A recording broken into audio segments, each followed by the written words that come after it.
Bonjour la famille, j'espère que vous allez bien, j'espère que vous portez bien, car de mon côté, ça va. Alors nous nous retrouvons aujourd'hui pour une nouvelle vidéo. Vous l'aurez bien vu dans la description, le thème du jour c'est jeunesse et chômage. Je fais ce thème à l'occasion de la fête de la jeunesse, la 56e édition qui s'est déroulée hier, vendredi 11 février. Alors, avant de commencer à entrer dans le thème proprement parlant, je vous invite à vous abonner, à commenter la vidéo, à liker, à partager. Alors, généralement, on entend parler, le chef de l'État l'a souvent dit, que la jeunesse est le fer de lance de la nation, mais beaucoup de personnes ne comprennent pas réellement ce que ça veut dire. Quand on dit que la jeunesse est le fer de lance de la nation, cela signifie tout simplement que l'on compte sur la jeunesse pour le développement du pays. On compte sur la jeunesse pour que ce pays ressemble à quelque chose. Les anciens comptent sur nous pour réussir là où ils ont échoué. Malheureusement, très peu de jeunes sont conscients des enjeux qui nous attendent. La plupart se retrouvent dans la prostitution, la délinquance, également dans la sorcellerie, le vol et j'en cite. Quand je parle de sorcellerie, je fais référence aux multiplications d'argent et aux porte-monnaies magiques et les différents sectes qui sont d'ailleurs aujourd'hui. Et notez également que toutefois, je reconnais qu'il est très difficile de s'en sortir dans un pays comme le nôtre, dans un pays où le taux de chômage est élevé.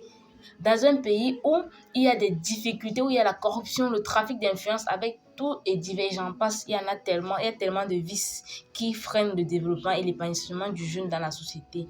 Mais la tâche qui est la nôtre, c'est de nous en sortir, c'est de se battre pour avoir un avenir meilleur.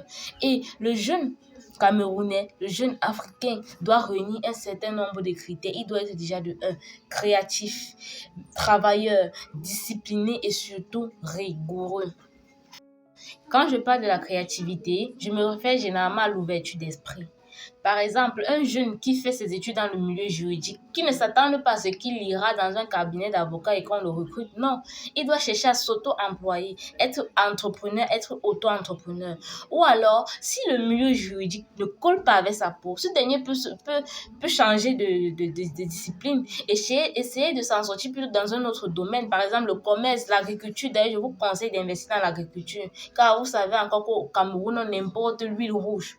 Or, nous avons les terres, nous pouvons très bien cultiver sur cette terre-là. Également, les jeunes doivent être travailleurs. La paresse n'est pas faite pour un jeune Africain. Il doit être travailleur. Discipliné également, c'est-à-dire que ce dernier doit être rationnel. Il doit être fidèle à ses propres principes. Rigoureux, cela veut dire tout simplement que ce dernier doit être strict et précis envers lui-même et par conséquent envers le travail qu'il effectue au jour. Sur ce, je vous souhaite de passer un bon week-end. Rendez-vous samedi prochain, 15h pour une nouvelle vidéo. N'oubliez pas de vous abonner à la page et de la partager afin que plus de personnes écoutent le contenu de la vidéo. Bonne fête de la jeunesse et par anticipation, bonne fête de l'amour. La Lionne a parlé.